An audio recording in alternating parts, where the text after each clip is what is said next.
नमस्ते प्यारे बच्चों, कैसे हैं आप सब। I hope you all are fit and fine.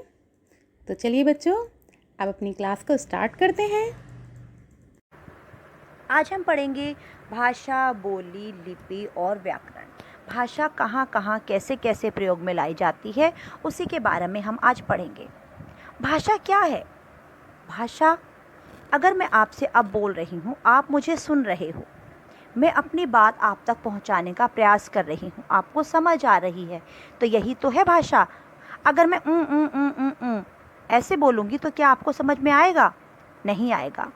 इसीलिए भाषा वह माध्यम है जिसके द्वारा हम अपने मन के भावों और विचारों को प्रकट करते हैं और दूसरे के भावों और विचारों को जान लेते हैं, है ना। इसीलिए जैसे लड़का पत्र लिख रहा है और नानी उस पत्र को पढ़कर उसके मन की बात को जान रही है। यहाँ पर विचारों का आदान प्रदान हो रहा है। मैंने कुछ कहा, आपने सुना, आपने कहा, मैंने सुना। वो चाहे मैंने बोला या मैंने लिखा, आप मेरी बात को समझ गए। क्योंकि जब हमारे भाव, हमारे विचार आदान प्रदान होते हैं, जब हम अपनी बात दूसरों को समझा दें और दूसरों की सुन लें, वही भाषा है। इसीलिए जानवरों की बोलियों को कभी भी भाषा का नाम नहीं दिया जाता, उन्हें बोली कहा जाता है। अब भाषा के दो रूप होते हैं, मौखिक भाषा, लिखित भाषा।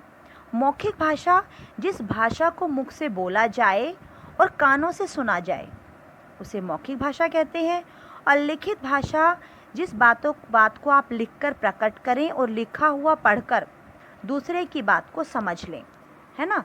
या तो मैं आपको लिख कर दूं और आप मुझे आंसर्स लिख कर दे देते हो, तो मैं आपके आंसर को समझ लूँ, यानी कि मैंने आपके आंसर समझ लिए, वह मौखिक भाषा है। सांकेतिक भाषा को हिंदी भाषा के रूप का दर्जा नहीं दिया जाता, क्योंकि वह उसके संकेत कई बार स्पष्ट नहीं हो पाते, कई बार हम उसके संकेतों को अच्छे से समझ नहीं पाते, और इसके सीमित प्रयोग को देखते हुए इसे भाषा के रूप का दर्जा नहीं दिया गया है। उसके बाद हमने इस पाठ में पढ़ा लिपि।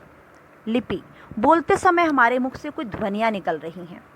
उन ध्वनियों को लिखने के लिए हमने कुछ निश्चित रूप से चिन्ह बनाए हैं, है ना। जैसे हमारे हिंदी में क, ख, ग, अ, आ, ई, उनकी मात्राएं, ये चिन्ह होते हैं जिनके द्वारा हम लिखते हैं। तो ये चिन्ह क्या कहलाते हैं? लिपि कहलाते हैं। यानी कि भाषा के लिखने के ढंग को, तरीके को लिपि कहते हैं। किसी भी भाषा के लिखने का तरीका अलग अलग होता है। आपको पता है, मलयालम अलग होगा, कश्मीर में अलग लिखते हैं, मराठी में अलग लिखते हैं, गुजराती, संस्कृत में अलग अलग बनाते हो ना आप। तो ऐसे ही जो लिखने का तरीका होता है वही लिपि कहलाता है। और विश्व की समस्त भाषाओं की अपनी अपनी लिपियां हैं। जैसे कि हिंदी देवनागरी, अंग्रेज़ी रोमन, संस्कृत की भी देवनागरी होती है और मराठी की भी देवनागरी होती है, गुजराती की भी देवनागरी होती है, उर्दू की फ़ारसी होती है ना। तो हर भाषा की अपनी अपनी लिपियां हैं। बोली होती है किसी प्रांत विशेष की भाषा। जैसे आप देखो कितना डिफरेंस आ जाता है। गांधी कॉलोनी में अगर लोग रह रहे हैं तो थोड़ा सा उनका पंजाबी टच की बोली होगी। सारे पंजाबीज़, अधिकतर पंजाबीज़ वहाँ पर रहते हैं। उसके बाद आप शहर की तरफ आ जाओ तो भाषा अलग होगी। उससे आगे आप गांव की तरफ, पीन्ना वगैरह की तरफ चले जाओ तो भाषा अलग होगी।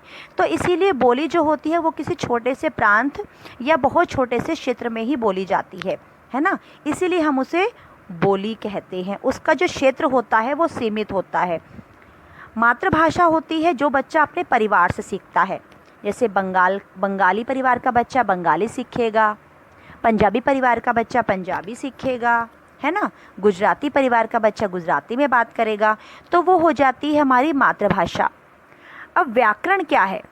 व्याकरण के द्वारा हम भाषा के शुद्ध रूप का ज्ञान और उसका प्रयोग करना सीखते हैं। क्या मैं ऐसे बोलूँगी मेरे को बाहर जाना है? ऐसे बोला जाएगा? नहीं, मुझे बाहर जाना है। तो हमारे जो सेंटेंस हैं, हमारे जो बोलने का तरीका है, वो सब कौन ठीक करता है? व्याकरण ठीक करता है। व्याकरण के द्वारा ही हमें पता लगता है कि संज्ञा का, सर्वनाम का, क्रिया का, काल का हमें कैसे प्रयोग करना है। तो बेटा हमने पढ़ा कि भाषा का शुद्ध रूप बताए, लिखने पढ़ने तरीके का सही ज्ञान कराए, भाषा के नियम जो हमें सिखाए, वही शास्त्र व्याकरण कहलाए। हिंदी भारत की राष्ट्रभाषा है, हम सबको पता है, हमारी राष्ट्रभाषा हिंदी है, आपने पढ़ा है। लेकिन यह है जो है कि विश्व में सबसे अधिक बोले जाने वाली दूसरी भाषा है, और भारत ने हमारी राष्ट्रभाषा, इसको राजभाषा का दर्जा 14 सितंबर 1949 को दिया था।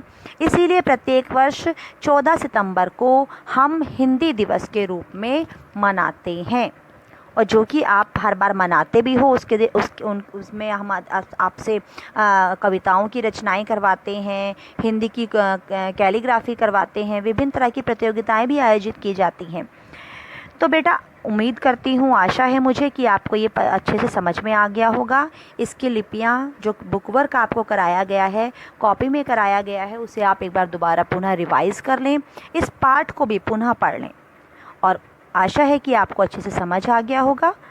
धन्यवाद।